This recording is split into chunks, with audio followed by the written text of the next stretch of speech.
Assalamualaikum warahmatullahi wabarakatuh. Perkenalkan Ibu dan rekan-rekan, kami dari kelompok 4 di sini akan mempresentasikan materi mengenai mengelola bahan kimia. Anggota kelompok 4,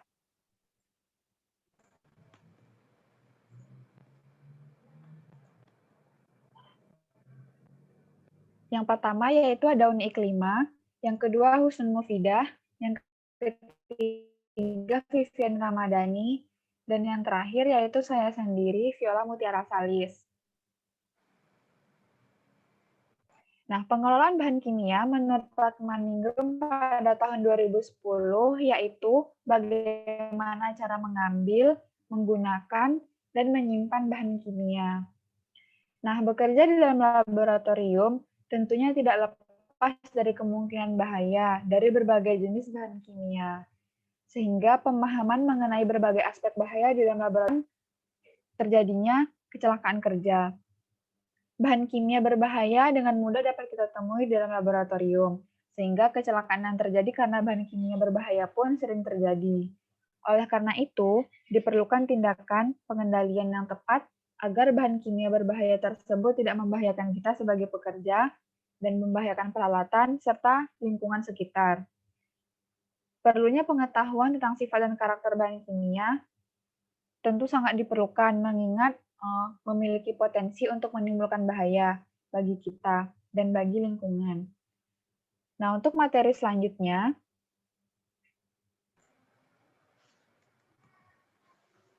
mengenai bahan kimia ramah lingkungan untuk setiap laboratorium akan disampaikan oleh rekan saya, Husnul Mufidah.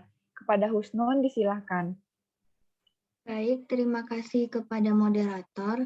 Materi selanjutnya itu bahan kimia ramah lingkungan untuk setiap laboratorium. Next. Bahan kimia ramah lingkungan atau bisa juga disebut dengan green chemistry merupakan pendekatan yang sangat efektif untuk mencegah terjadinya polusi karena dapat digunakan secara langsung oleh para ilmuwan dalam situasi sekarang. Konsep ini lebih memfokuskan pada cara pandang seorang peneliti untuk menempatkan aspek lingkungan pada prioritas utama. Area penelitian dalam bidang green screen ini meliputi bahan baku yang terbarukan, merancang bahan kimia yang green, serta penggunaan bioteknologi sebagai alternatif dalam industri. Next.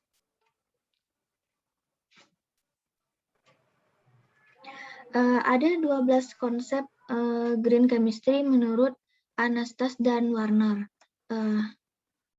Next.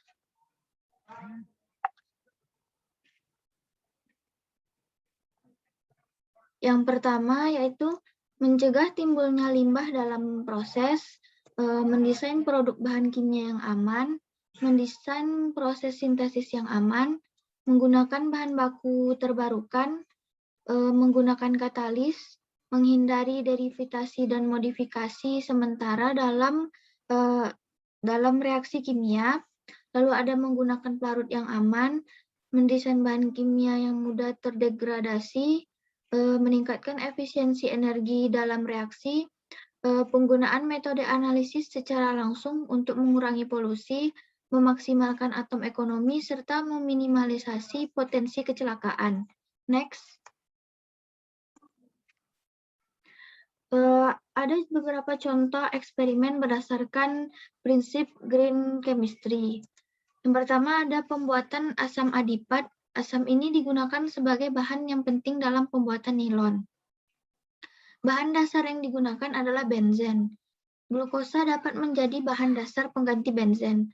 Bahan ini aman, dapat diperbarui, dan ramah lingkungan. Sesuai dengan prinsip green screen, yaitu dengan mencari bahan pengganti benzen dengan bahan yang tidak berbahaya. Yang kedua ada sintesis polikarbonat. Bahan dasar yang digunakan adalah fosfogen dan metilen klorida.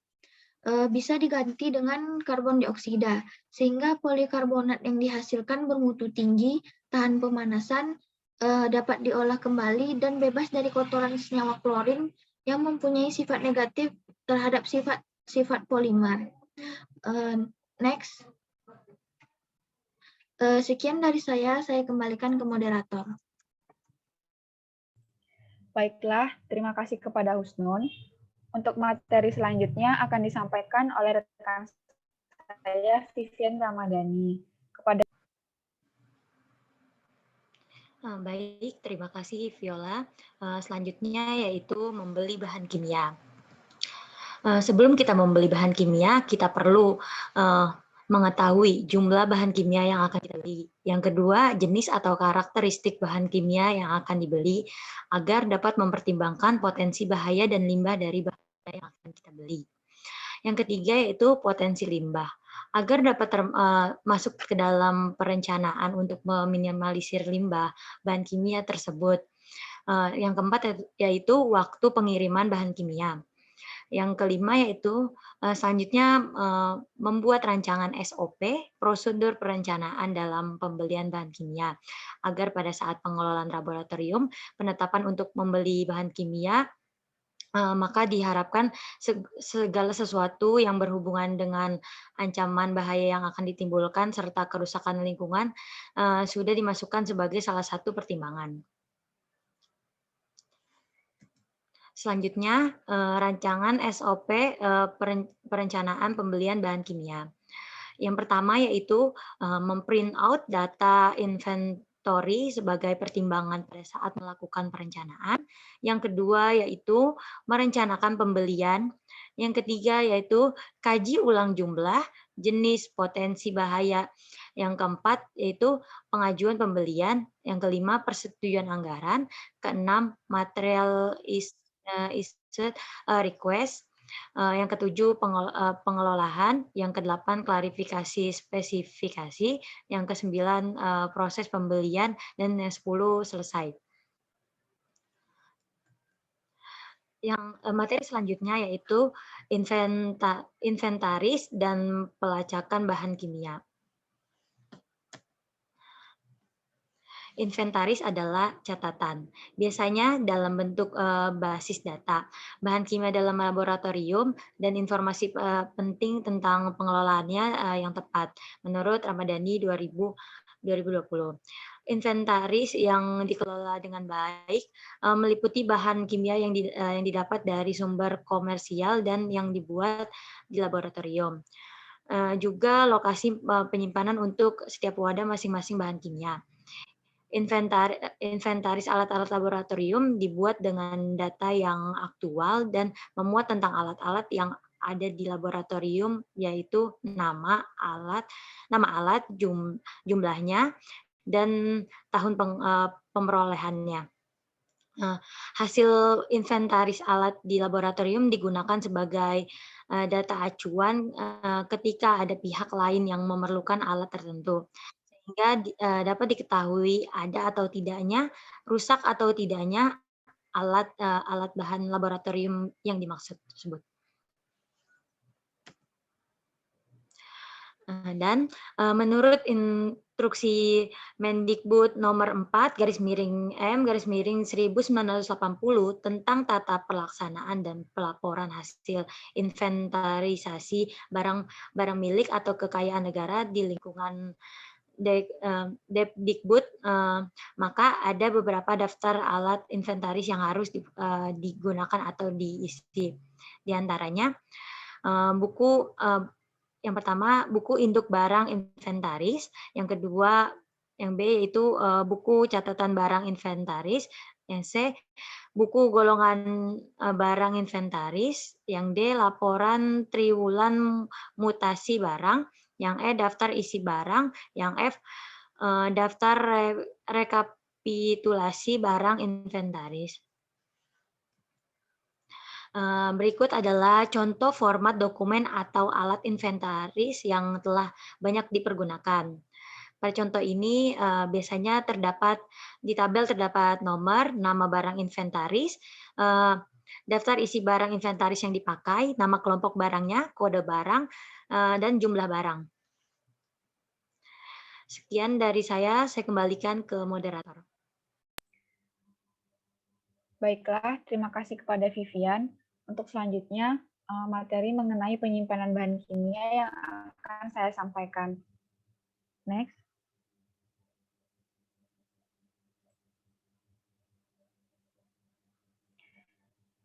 Jadi menurut Mohsin Lubis pada tahun 94, prinsip penyimpanan bahan kimia itu adalah aman, mudah dicari, dan mudah diambil. Nah, dalam mengelompokkan bahan kimia berbahaya di dalam penyimpanan, itu mutlak untuk diperlukan, sehingga tempat atau ruangan yang ada dapat dimanfaatkan sebaik-baiknya dan aman. Mengabaikan sifat fisik dan kimia dari bahan yang disimpan, itu dapat menimbulkan bahaya, seperti kebakaran, ledakan, dan dapat mengeluarkan gas atau uap, serta debu yang beracun, dan berbagai kombinasi lain dari pengaruh tersebut. Sehingga menurut Sumanto Imam Kasani pada tahun 90, cara menyimpan bahan kimia itu dibagi berdasarkan sifat-sifatnya, yaitu sebagai berikut. Nah, yang pertama yaitu bahan kimia beracun atau toksik, di mana bahan kimia yang beracun itu harus disimpan dalam ruangan yang dingin atau sejuk, serta berventilasi. Lalu, jauh dari bahaya kebakaran, dipisahkan satu sama lainnya, diberi tanda, dan ditutup. Contoh dari bahan kimia beracun ini adalah cyanida, arsenat, dan fosfor. Selanjutnya, yaitu bahan kimia korosif. Dalam menyimpan bahan kimia korosif, bahan kimia tersebut harus disimpan di dalam ruangan yang dingin atau sejuk, serta berventilasi. Juga diperlukan untuk diberikan tanda atau label dan ditutup.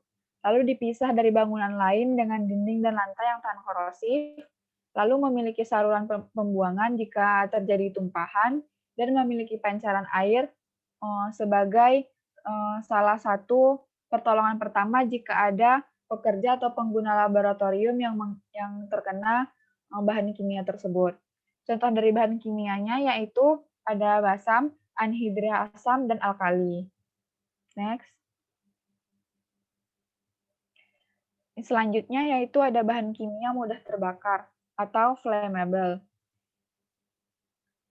Nah, bahan kimia yang mudah terbakar ini harus disimpan di dalam suhu ruangan yang rendah dan berventilasi agar memiliki sirkulasi udara yang cukup. Lalu harus jauh dari sumber api atau panas, terutama loncatan api listrik dan bara rokok. Dan yang tak kalah penting yaitu harus tersedia alat pemadam kebakaran. Contoh dari bahan kimia yang mudah terbakar yaitu benzena, aseton, dan eter. Selanjutnya yaitu bahan kimia oksidator. Nah, bahan kimia oksidator ini harus disimpan dalam ruangan yang dingin dan juga berventilasi.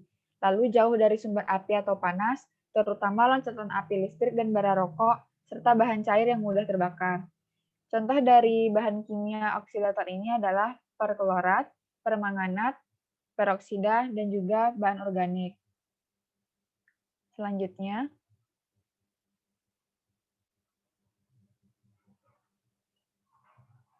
nah, yang selanjutnya yaitu ada bahan kimia mudah meledak atau eksplosif. Nah, tentunya bahan kimia ini sangat ketat penyimpanannya. Yang pertama yaitu ada harus disimpan dalam ruangan dingin dan juga berventilasi, lalu dijauhkan dari panas dan api, dihindarkan dari gesekan dan tumbukan mekanis, lalu tempat penyimpanannya harus berjarak minimum 60 meter dari sumber tenaga, terowongan, lubang tambang, jalan raya, dan bangunan. Sehingga ketika terjadi ledakan, hal tersebut tidak membahayakan bangunan yang ada di sekitarnya. Contoh dari bahan kimia yang mudah meledak ini adalah amonium nitrat dan TNT. Selanjutnya yaitu bahan kimia reaktif yang terhadap air. Untuk penyimpanannya, yang pertama yaitu harus disimpan dalam suhu ruang dingin, kering, dan juga berventilasi. Lalu harus jauh dari sumber air dan nyala panas. Lalu bangunannya harus kedap air dan disediakan pemadam kebakaran yang bukan air. Untuk contoh bahan kimia yang reaktif terhadap air yaitu natrium, hidrida, karbid, dan juga nitrida. Selanjutnya yaitu ada bahan asam. Di ruangan yang dingin dan juga berventilasi, lalu dijauhkan dari sumber api, panas, dan asam, dan juga disediakan alat pelindung diri seperti kacamata bagi pengguna laboratorium. Contoh dari bahan kimia tersebut yaitu ada natrium, hidrida, dan cyanida.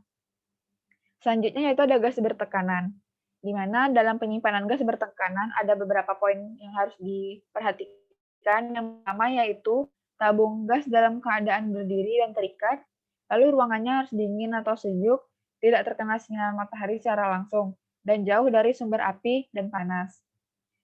Contoh dari gas bertekanan ini yaitu ada N2 asetilen, ada juga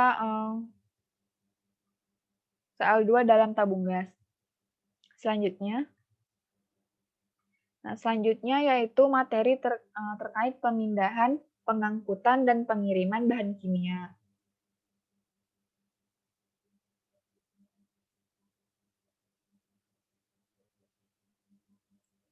Nah, jadi ada peraturan internasional berlaku untuk pemindahan bahan kimia ataupun sampel dan bahan penelitian lainnya, baik di jalan umum maupun dengan menggunakan pesawat terbang atau melalui pos dan pengangkutan lainnya. Jadi hukum nasional dan internasional mengatur dengan ketat pengiriman domestik dan internasional. Contohnya yaitu seperti obat-obatan, lalu ada juga bahan kimia terkait elemen genetik dan peralatan penelitian dan bahan-bahan lainnya, meskipun bahan tersebut tidak berbahaya, tidak berharga, bahkan umum sekalipun. Nah, yang pertama yaitu pemindahan. Dalam memindahkan bahan kimia di lokasi kerja digunakan perangkat pengaman sekunder. Lalu lembaga dengan kampus yang besar mungkin memakai pembawa atau kendaraan khusus untuk mengangkut bahan yang diatur dengan peraturan tertentu. Selanjutnya. Nah, dalam pengangkutan itu ada beberapa poin yang harus diperhatikan. Yang pertama, sebelum melaksanakan pekerjaan pengangkutan bahan kimia berbahaya, maka pengawas atau atasan berkewajiban untuk menyampaikan informasi K3 serta risiko bahaya yang ada pada setiap pekerjanya. Lalu yang kedua, hanya pekerja yang sudah mengerti tugas dan tanggung jawab serta adanya rekomendasi dari atasannya yang diperbolehkan untuk menangani pekerjaan pengangkutan bahan kimia berbahaya. Yang ketiga yaitu adanya upaya preventif atau pencegahan harus tetap dilakukan secara teratur, yaitu berupa pemeriksaan kelayakan peralatan kerja, kondisi muatan, dan kondisi fisik pekerja sebelum melaksanakan pekerjaan tersebut. Next.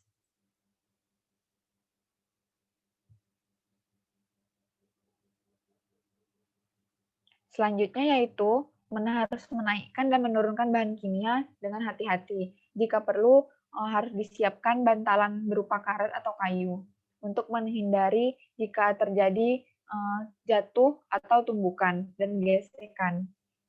Selanjutnya yaitu perlengkapan K3 seperti APD atau alat pelindung diri, APAR, dan P3K. Nah, perlengkapan tersebut harus tersedia dalam kondisi siap pakai di lokasi kerja untuk berjaga-jaga ketika terjadi kecelakaan kerja yang tidak diinginkan. Selanjutnya, kapasitas alat angkut dan angkutan tidak diperbolehkan melebihi kapasitas yang ada dan tidak boleh menghalangi pandangan pengemudi atau supir dari angkutan tersebut. Selanjutnya,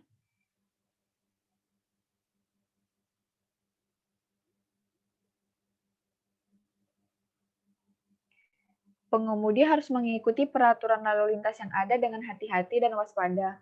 Hindari tindakan yang tidak aman dan tetap disiplin dalam mengemudikan kendaraan. Selanjutnya yaitu jika kontak dengan bahan kimia, harus segera dilakukan pertolongan pertama pada korban dengan benar. Lalu hubungi dokter dan tim medis untuk penanganan selanjutnya. Dan poin terakhir yaitu harus ada tanda labeling peringatan berbahaya berupa tulisan maupun kode sesuai dengan risiko yang ada. Nah, label tersebut harus terpasang dengan jelas di depan muatan, baik di samping kiri, kanan, dan juga belakang muatan. Selanjutnya, poin selanjutnya yaitu pengiriman. Dalam pengiriman bahan kimia maupun bahan biologi dan radioaktif, baik secara domestik ataupun internasional, itu diatur oleh International Air Transport Association atau Asosiasi Transportasi Udara Internasional. Jadi hanya individu atau lembaga yang mempunyai sertifikat IATA ini yang dapat harus melakukan inspeksi pengemasan lalu pengkajian administrasi dan menandatangani dokumen pengiriman. Jadi dalam melakukan ketiga poin tadi, pemindahan, pengangkutan, dan pengiriman, itu sudah ada aturan yang ketat dalam melaksanakannya.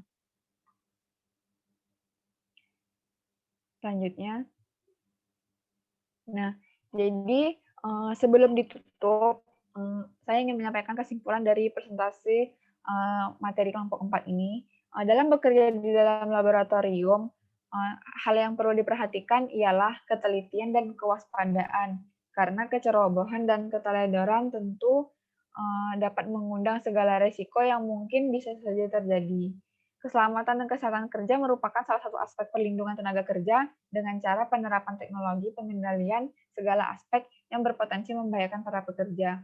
Jadi dalam bekerja di dalam laboratorium tentunya dengan bahan kimia diperlukan ketelitian dan kewaspadaan yang sangat baik agar dapat terhindar dari kemungkinan-kemungkinan yang tidak diinginkan seperti kecelakaan kerja dan bahaya lainnya. Mungkin sekian dari kelompok 4. Lebih dan kurangnya kami mohon maaf. Saya tutup dengan wabillahi taufiq wal hidayah. Wassalamualaikum warahmatullahi wabarakatuh.